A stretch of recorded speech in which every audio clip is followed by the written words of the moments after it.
Assalamualaikum warahmatullahi wabarakatuh. Saya Cici Kurnia Ilahi NIM 41200039. Baiklah, saya di sini akan menjelaskan tentang tafsir Mafatih Al-Ghaib karya Ar-Razi. Yang pertama yaitu biografi Fakhruddin Ar-Razi. Nama lengkap beliau adalah Muhammad bin Umar bin Husain bin Hasan bin Ali At-Tamimi Al-Bakhari Ar-Razi yang lebih dikenal dengan nama Fakhruddin Ar-Razi. Beliau dilahirkan di Rai, yaitu sebuah kota yang terletak di sebelah tenggara Teheran atau Irak, yang pada 15 Ramadan tahun 544 Hijriah sampai 1149 Masehi. Beliau mempunyai beberapa nama panggilan seperti Abu Abdillah, Abu Ma'ali, Abdul Fadil, dan Ibnu Al-Khatib Ar-Rai. Diberi gelar tersebut karena pengetahuannya yang luas. Syekhul Islam atau Fakhruddin. Dia juga memiliki julukan Khatib Ar-Rai karena dia adalah ulama terkemuka di kota Rai. Dia dijuluki imam karena menguasai ilmu fikih dan usul fikih. Dia dipanggil sebagai Syekhul Islam karena penguasaan keilmuannya yang tinggi, dan dalam bidang tafsir beliau lebih dikenal dengan nama Fakhruddin Ar-Razi. Selain sebagai seorang mufasir, dia juga ahli dalam ilmu kalam, ilmu kedokteran dan filsafat. Ia telah menulis beberapa kitab tafsir yang menjadi rujukan para ulama sesudahnya. Meskipun beliau menulis karya tafsir yang terkenal, Ar-Razi lebih dikenal sebagai ahli fikih dan filsafat. Karyanya di bidang filsafat yaitu Syarih Al-Isyarah yang berisi komentar mengenai kitab Al-Isyarah wa At-Tabihat karya Ibnu Sina. Sedangkan di bidang usul fikih, karya besarnya yang berjudul Al-Ma'ul fi Ilmi Al-Usul yang merangkum 4 kitab besar dalam mazhab Syafi'i dan pendapat para ahli ilmu kalam. Di masa tuanya, Ar-Razi menetap di Herat, Afghanistan. Di tempat itu ia membangun masjid, mengajar, dan menulis beberapa kitab hingga ajal menjemput nyawanya pada tahun 606 Hijriah atau 1209 Masehi. Di kota Herat itu ia dimakamkan dan lebih kurang dari 81 judul kitab yang ditulisnya. Yang kedua yaitu latar belakang penulisan tafsir. Menurut sebagian ulama, seluruh kandungan kitab tafsir Al-Kabir Mafatih Al-Ghaib itu bukanlah karya otentik dari Imam Ar-Razi yang utuh karena ia belum sempat menuntaskan penafsiran 30 juz dari ayat Al-Quran. Beberapa ulama menyebutkan tentang batasan penafsiran ayat Al-Quran yang diselesaikan oleh Ar-Razi sendiri. Ada yang mengatakan sampai surat Al-Anbiya, dan ada juga yang mengatakan hingga surat Al-Waqiah. Ada juga yang mengatakan sampai surat Al-Bayyinah. Mengenai perbedaan pendapat terkait Ar-Razi menyelesaikan tafsirnya atau tidak, Al-Umari menyimpulkan setelah melakukan penelitian bahwa sebenarnya Imam Ar-Razi telah menyelesaikan penulisan tafsir 30 juznya. Akan tetapi karena kekacauan yang terjadi menimpa kota Khawarizmi yang diantaranya disebabkan karena adanya serangan yang dilakukan oleh Tatar 11 tahun setelah Ar-Razi meninggal dunia, maka hilanglah 1 juz dari kitab itu. Kekurangan itu kemudian dilengkapi oleh Syaihuddin Al-Qubi. Yang ketiga yaitu metode dan corak tafsir Mafatih Al-Ghaib. Fakhruddin Ar-Razi ketika menafsirkan ayat Al-Quran dalam tafsirnya menggunakan metode bil ra'yi. Kitab tafsir Mafatih Al-Ghaib menggunakan tafsir bil ra'yi atau logika, dibuktikan dengan cara penafsiran dan argumentasi yang dilakukannya dalam menjelaskan ayat Al-Quran yang banyak menggunakan dalil-dalil akliyah atau alasan rasional. Dan juga yang dikategorikan juga realitasnya Fakhruddin Ar-Razi menurut para ulama dikategorikan sebagai pelopor tafsir bil ra'i relasional bersama dengan Zamakhsyari dengan kitab tafsirnya Al-Khasyaf. Dilihat dari corak penafsirannya, kitab tafsir Mafatih Al-Ghaib itu menggunakan pendekatan tafsir ilmi, falsafi, dan adabi wal ijtima'. Menurut Dr. Mania Abdul Halim Mahmud, secara global tafsir Ar-Razi lebih cenderung seperti ensiklopedia besar. Hal ini didasarkan karena di dalamnya terdapat berbagai pembahasan berbagai keilmuan, mulai dari ilmu alam, ilmu biologi, dan ilmu lainnya, yang baik itu berhubungan dengan langsung ataupun tidak langsung dengan ilmu tafsir dan semua ilmu yang menjadi sarana untuk memahami ilmu tafsir tersebut. Sebagai penafsir Al-Quran, Fakhruddin Ar-Razi termasuk yang fenomenal karena mendahului zamannya. Melalui kitab tafsir Mafatih Al-Ghaib, Ar-Razi mengajak kaum muslim untuk tidak sekedar memahami Al-Quran, sebab kalamullah merupakan petunjuk untuk memahami bagaimana alam semesta ciptaan Allah ini bekerja. Contohnya dalam Ar-Razi menafsirkan dalam surah Al-Fatihah ayat kedua. Yang kelima yaitu komentar dan penilaian ulama terhadap Ar-Razi dan tafsirnya. Proses penulisan tafsir ini terdapat kontroversi permasalahan, yakni Ar-Razi dapat menyelesaikan tafsirnya atau tidak. Sebagian ulama menjelaskan bahwa penyelesaian penulisan bahwa Ar-Razi telah selesai dalam penafsiran Al-Qur'annya.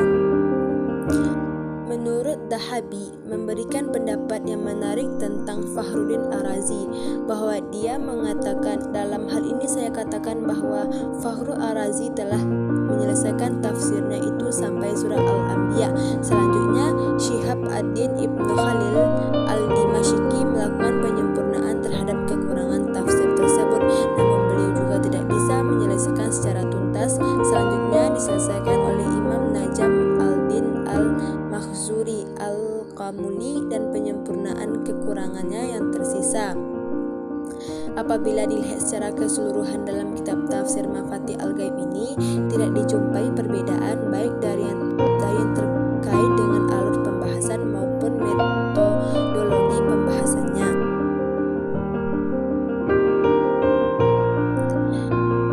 Yang pertama yaitu biografi Ibnu Katsir. Ibnu Katsir lahir di Basrah pada tahun 700 Hijriah atau 1300 Masehi. Nama lengkap beliau adalah Imanuddin Ismail bin Umar bin Katsir al-Quraish al-Dimashqi, sedangkan nama yang terkenalnya adalah Abu Fida. Beliau mendapatkan gelar Al-Imam Al-Jalil Al-Hafiz. Ibnu Katsir banyak belajar hadis kepada ulama Hijaz. Beliau mendapat ijazah dari Al-Wani. Beliau juga belajar kepada ulama hadis terkenal yaitu Jamaluddin Al-Mizi yang kemudian jadi mertuanya. Ibnu Katsir hidup cukup lama di Suriah. Pada awalnya Ibnu Katsir belum memiliki popularitas. Beliau baru terkenal sejak terlibat dalam penelitian yang diprakarsai oleh gubernur Suriah. Sejak itu Ibnu Katsir menduduki beberapa jabatan sesuai dengan keahlian yang dimilikinya. Ibnu Katsir juga diangkat menjadi kepala lembaga pendidikan hadis Darul Hadis Asy-Syafiyah. Beliau juga sebagai ahli dalam bidang tafsir, hadis, sejarah, dan fikih. Beliau juga menjadi konsultan penguasa saat itu yang membuat keputusan berkaitan dengan korupsi pasca pemberontakan di Zadamur dan penyerukan ijtihad. Ibnu Katsir wafat pada usia 74 tahun dan dimakamkan di di samping makam Ibnu Taimiyah di Sufiyah, Damaskus. Yang kedua yaitu latar belakang penulisan tafsir. Mengenai latar belakang tafsirnya itu, bahwa tafsir Al-Quran Al-Azim lahir pada abad ke-8 Hijriah atau 14 Masehi. Berdasarkan data yang diperoleh, kitab ini pertama kali yang diterbitkan oleh dari Al-Kutub Al-Ilmiyah, Beirut, Lebanon.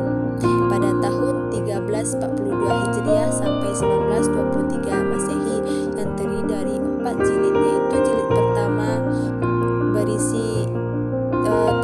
yang berisi tafsir surah Al-Fatihah sampai Anas, jilid kedua yaitu tafsir surah Al-Maidah sampai An-Nahl, jilid ketiga tafsir surah Al-Isra sampai Yasin, dan jilid keempat berisi surah As-Saffat sampai surat An-Nas.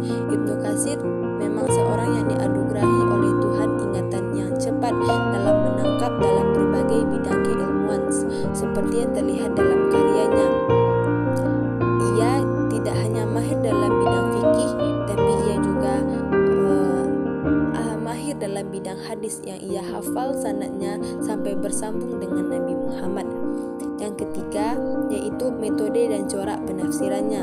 Tafsir Al-Quran Al-Azim ini menggunakan metode tahlili, yang mana dalam penafsirannya itu Ibnu Katsir menjelaskan secara rinci dengan mencantumkan beberapa periwayatan yang didukung untuk argumen tafsirnya. Metode tahlili itu menafsirkan ayat Al-Quran dengan memaparkan ayat Al-Quran yang terkandung di dalamnya dengan makna-makna yang tercakup di dalam tafsir tersebut. Corak penafsirannya itu adalah menggunakan penafsiran bil maksud dan bil ra'i. Bil maksud itu adalah penafsiran yang berbentuk riwayat. Adapun batas tafsir bil maksud ini adalah tafsir yang diberikan oleh Al-Quran, sunnah Nabi, perkataan para sahabat dan tabi'in. Dan tafsir bil ra'i ini adalah bentuk penafsiran melalui pemikiran ataupun ijtihad. Yang keempat yaitu contoh penafsiran. Penafsiran pada masa klasik atau pertengahan adalah banyak kisah-kisah Israiliyat yang masuk dalam tafsir maupun hadis. Kisah Israiliyat adalah cerita-cerita kuno dari Yahudi maupun Nasrani atau pengaruh kebudayaan terhadap tafsir. Cerita Israiliyat juga memiliki jalur periwayatan. Oleh karena itu Israiliyat ada yang sahih dan ada pula yang daif. Walaupun Ibnu Katsir dikenal sebagai ahli yang sangat selektif memilih riwayat-riwayat yang sahih, hal ini tidak menutup kemungkinan bahwa riwayat Israiliyat yang dikemukakannya memiliki sanad yang sahih. Akan tetapi ketika ia mengutip kisah-kisah Israiliyat yang daif, Ibnu Katsir juga menjelaskan letak kedaifannya. Maka ketika riwayatnya sahih, ia juga menjelaskan kesahihannya. Contohnya dalam menafsirkan surah An-Nazi'at ayat 30.